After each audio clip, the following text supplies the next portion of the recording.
Hi எல்லோரும் எப்படி இருக்கீங்க? இன்றைக்கி நம்ம வீட்டில் தேங்காய் பால் கொழுக்கட்டை எப்படி பண்ணுறதுன்னு பார்க்கலாம். நான் இதுக்கு முன்னாடி ஒரு வீடியோ போட்டிருந்தேன். அது வந்து ஜீனி போட்டு பண்ணியிருந்தேன். இது வெல்லம். அதே மாடலில் இது வித்தியாசமாக பண்ணியிருக்கேன். ரொம்ப டேஸ்ட்டாக இருக்கும். வாங்க பார்க்கலாம்.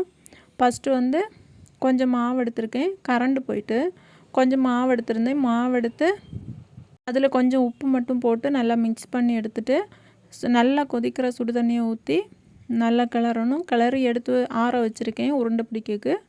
ஆற வச்சுட்டு இங்கே ஒரு பாத்திரத்தில் கொஞ்சம் நெய் ஊற்றி அதில் வந்து கொஞ்சம் தேங்காயை வந்து சின்ன சின்னதாக கட் பண்ணி எடுத்துருக்கேன்.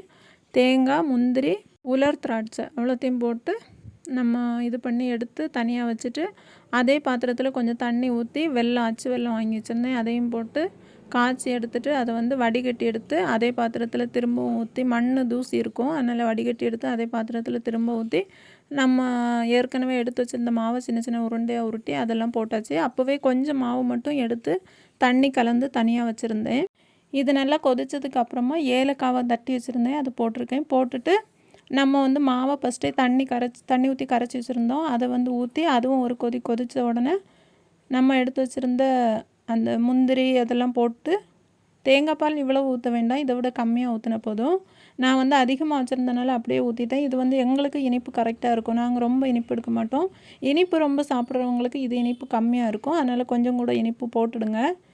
ரொம்ப இனிப்பு போட்டாலும் திகட்டும். இப்போ இது வந்து தண்ணியாக இருக்குது. கொஞ்சம் ஆறணுன்னு ரொம்ப கெட்டியாக இருக்கும். இது போல் ட்ரை பண்ணி பாருங்கள். பாய்.